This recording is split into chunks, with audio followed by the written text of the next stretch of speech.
Chapter 9. Miles to Go, 24. The rain was pouring down now. I hadn't noticed that either, tangled in the mud of my thoughts. The wind had gotten stronger and colder. The storm was picking up. "Get in," the man repeated. He had a thick mustache and a white cowboy hat. He had one arm draped over the steering wheel, and he was leaning over the seat to shout out the passenger side window at me. I just stared at him and swallowed. Beside me, Bo whined. I was gasping for breath like I'd just run a marathon. My legs ached. Rainwater ran down my back.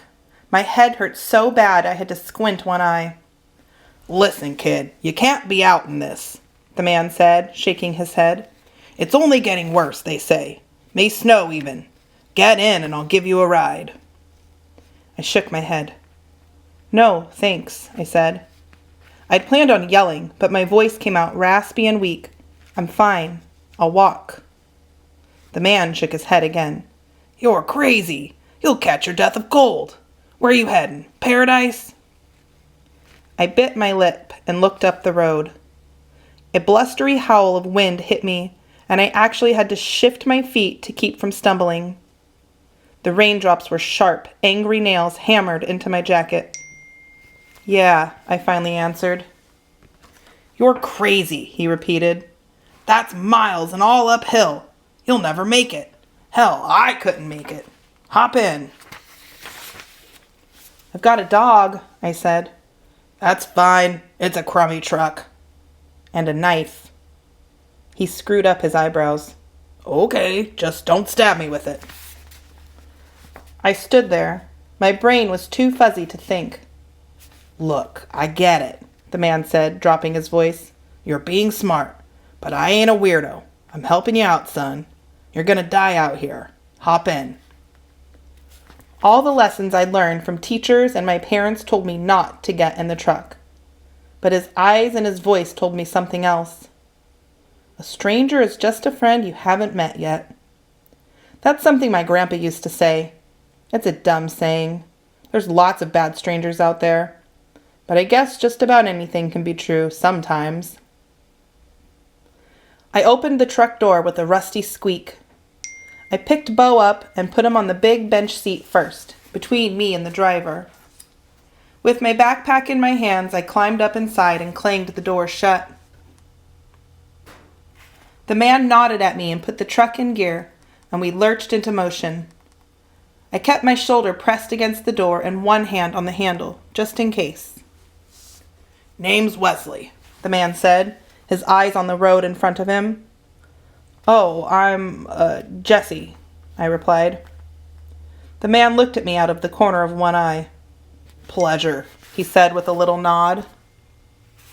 The truck was warm. The dusty vents blew hot, dry air in my face. Whiny old country music murmured out of the speakers. There was a styrofoam coffee cup propped next to the gear shift and cigars smoldering in a metal ashtray sticking out of the dashboard. The man saw me looking at it. "Sorry," he said, and ground its glowing tip out. His hair and his mustache looked like they used to be light brown, but were mostly gray now. He had friendly wrinkles around his eyes and mouth. Smile lines, my mom called them. We drove in silence for a few moments. "So, what business you got at Paradise?" I licked my lips and looked out the window. The tops of the trees were whipping in the wind. Puddles on the side of the road reflected only black sky. "Just sightseeing," I said without looking at him. "Huh," was all he answered. I let the warmth of the truck cab seep through my skin, into my bones. I'd need it all for what lay ahead. "That's a good dog you've got there," he said, tickling Bo's head. Bo's tail thumped against the seat. "Yeah, he's a good one." "Everybody ought to have a dog," he said thoughtfully, his hands still scratching Bo. "Dogs teach you love and kindness. They remind you what's important." He nodded and took a sip of his coffee. "A life ain't much of a life without a dog in it. It's what I always say." "Yeah, I let my forehead drop against the cool of the window. All the thoughts I'd had walking had followed me inside, like ghosts haunting me. But dogs die, I said quietly, almost to myself. The man took another sip of his coffee. Sure, of course they do. But their dying don't make their living worth any less. I smiled, kind of. My mom said something like that once. Yeah? Must be a special lady. Yeah, she is. My eyelids were as heavy as my feet had been on the road. My heart, too. You tired? Yeah, sorry. Nah, go ahead and rest if you need to. I woke up some time later, surprised that I'd fallen asleep. Bo was tucked in beside me, snoring. The truck was slowing down, and the man, Wesley, was rolling down his window. I rubbed at my eyes and squinted out the windshield. In front of us was a little building, like a ticket booth. A great wooden sign stretched above all 3 lanes of the road. Mount Rainier National Park, it said in bold capital letters. I could see someone in a park ranger uniform standing in the ticket window. The rain was really pouring now. I need to give you some money, right? I asked groggily. Nah, you may want to duck down, though. Without asking any questions, I undid my seatbelt and slipped down in front of the seat. Wesley pulled up to the window and slowed way down but didn't stop. I was crouched low enough that I could see the top of the ticket window, but not the person inside. Howdy, Sheila. Wesley's voice was low and casual. Well, hey there, Wesley. Looks like you brought the weather with you. Wesley chuckled. Yeah, I guess. Sorry about that. You have a good afternoon now. The truck sped up and the window rolled closed, and I crawled back up into the seat. Wesley had his hand flopped lazily over the wheel. You work here? Well, kinda. I'm a biologist for the Park Service, so I do work in several of the parks up here in the Northwest. Oh, cool. Few miles more to paradise, he said. All right. Sharp little fists of fear punched my stomach from the inside. Paradise, where it all really started, where it all really ended. Wesley dug into a paper bag sitting next to him on the seat and pulled out a sandwich wrapped in plastic. You hungry? I looked at the sandwich, and before I could stop myself, I licked my lips. Wesley laughed. Go on. I ain't got much of an appetite. It's ham and cheese, no vegetables or nothing. Share it with your dog if you want. My stomach, despite all its sickness and worry, rumbled. In a few minutes, I'd be making that last big hike up a mountain. I needed to eat. I took the sandwich. Quite a storm, Wesley said, leaning forward over the wheel to look up and out the windshield. I pity any fool trying to climb the mountain in the next couple of days. I didn't say anything. I was thinking about Jess, playing cards for hours with me when I was too sick to leave my bedroom, holding my secrets for me. Would even be hard for any rescue teams to make it up, he added. I chewed on the sandwich and handed every other bite to Bo. He wolfed them hungrily from my shaking fingers. The country music still leaked softly out of the stereo. It was a lady singing slow. She sounded sad. You're just going up for sightseeing, huh? He asked. All by yourself? I swallowed a chewed-up lump of meat and bread. Yeah. I was thinking of my mom, falling asleep in the chair by my hospital bed. The wheels beneath me hummed. The rain tapped and pattered on the roof, the windows, the hood. My chewing slowed down to the pace of the mournful country song from the speakers. Bo was beside me, and the mountain was getting ever closer, and I wanted everything to never go back and never go forward from there. I wanted all the clocks everywhere to stop. And, for a slow, warm moment, they did. I just come over from Spokane, Wesley was saying. I was only half listening. Through Wenatchee. Little town there, other side of the mountains. My ears twinged at the sound of my home, but not enough to pull me all the way out of my quiet. There's a boy missing from over there. My teeth stopped their chewing. My last bite of ham and cheese turned to glue in my mouth. I could feel him eyeing me out of the corners of his eyes. Yeah? I said. Yep. Went missing day before yesterday. Just disappeared. The whole side of the state is talking about it. I managed to start chewing again, enough to get the bite down. My stomach went back to its sick churning. My headache, which had almost fallen asleep when I had, woke up and hollered in my skull. That's too bad, I said. Wesley nodded and took another sip of his coffee. Where do they think he is? They're not sure. Spokane, they thought, but couldn't find him there. Thought he was in Moses Lake for a bit. Last I heard, they thought he tracked him to Seattle, but that's as far as they got. They don't have a clue. So Jessie hadn't told. She'd kept my secret. Wesley looked over at me, then back out the windshield. I gave the rest of the sandwich to Bo.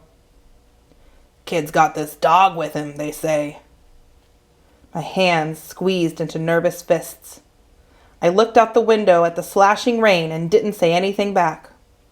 The windshield wiper swiped back and forth, keeping the storm from blinding us. Well, I said when the silence got too heavy, but I didn't have anything else ready to say. I was going to say, I hope they find him, but it was such a lie I couldn't get it out. I licked my lips and closed my eyes. I hope he's okay, I finally added. Uh-huh. Me too. Wesley's voice was soft and growly and thoughtful. We drove on for 5-6 minutes without saying a word. I kept my forehead on the cool glass and my left hand on my dog and argued in my mind. He knew. He must know. He was taking me to the police. No, maybe not. Maybe he was the world's dumbest biologist. There's plenty of dumb people in the world. Or maybe he knew and he didn't care. Here's what I don't get. Why anybody would try to stop me. All I wanted to do was die. That's the truth. I had a son once, Wesley said. I concentrated on keeping the sandwich down in my stomach. Good boy, too. Strong, funny, big, loud laugh. My ears listened to his words, but my tired brain was working on something else. A plan. Somewhere near the top, I'd say I had to go to the bathroom. He'd pull over and let me out. It was dark with the cloud and the storm. He joined the army so he could go off to college. Smart kid. There weren't nothing I wouldn't do for that boy. I'd go behind some trees and run, me and Bo. By the time he started following, if he even did, we'd be long gone. I nodded against the glass. When he got sent to Iraq, it about killed me. I ain't really the worrying type, but I swear I didn't sleep a full night from the moment he shipped out. It was just so far away. I couldn't help him. I couldn't do anything for him. Couldn't take care of my boy. It would mean more walking, a longer climb, but if I waited until we were almost there, it wouldn't be that much more, and it was my only choice. Wesley knew exactly who I was. I was going to have to escape. I noticed that Wesley had stopped talking. I looked over at him. His jaw was clenched tight, his eyebrows pinched together. I could see his bottom lip shaking, just a little, but his voice, when he spoke again, was still smooth and low and even. And when I got the knock on my door, I knew what it was before I opened it and saw the uniforms there. I knew, and they told me. They told me my boy was dead. Thousands of miles away, dead. I kept my eyes on him, and he kept his eyes on the road. His were wet. His next words weren't quite so smooth, not quite as low and even. Daddy's supposed to keep his kids safe. He's supposed to protect them. That's all there is to it. That's the truth. And I couldn't help my boy. He breathed in and out through his nose. "I'm sorry," I said. He nodded. "Me too." He looked away, out the other window, and took a deep breath and then faced forward again. "I saw Mark's parents on the news. The missing kids, I mean." I almost flinched at the sound of my own name. They sure looked scared and sad. I felt real bad for 'em.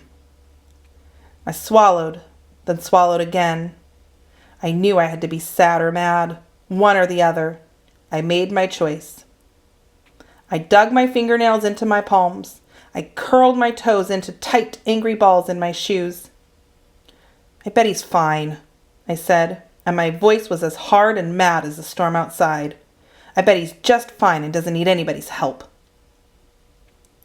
Wesley raised his eyebrows and pursed his lips. He tilted his head to the side within a little shrug. "Maybe, or maybe not." He licked his lips and his voice dropped down. "Thing is, they just announced that this kid is sick." The last word hung in the warm truck air like a rough poke with a sharp finger. "Got cancer, apparently." I breathed tight breaths through my nostrils and gritted my teeth together. I hate the word sick. I hate the word cancer. "Had it a while, they say. Fought it hard. Thought he had it licked. But then..." Wesley's voice broke off and he took a breath. "Well, they say it just come back. Recently." I hated the way he said that. It was the tone of voice people use to say crappy things like, "I'm so sorry." "That's too bad," I said. Trees zoomed past me, black and gloomy in the storm light. I tried to look at each one. "Yeah, it's too bad. But the doc says he's still got a shot. He might still lick it, they say. But if he doesn't get in soon for more treatment, well, that'll be it. It'll come back for good, and that'll be it." I swallowed a bitter lump in my throat. "That's too bad," I say again, my voice scratchy. My fingers dug deeper into Beau's fur, scratched down to his skin, and pulled him toward me across the seat. He stretched up and licked my arm, gently. I spoke in a whisper, but I think Wesley heard me. "But it always comes back." I cleared my throat and looked over at him. "They said all that? On the news? They told everybody that?" "Mm-hmm. Just this morning." My tongue licked angrily at my lips. "Isn't that personal? Isn't that private? Why is that everybody's business?" Wesley shrugged. "I suppose they were just trying to get everyone looking, let everyone know how serious the problem was." "It's his problem," I interrupted, maybe sounding harsher than I meant to. "It's no one else's problem. Maybe they should just leave him alone." There was more silence.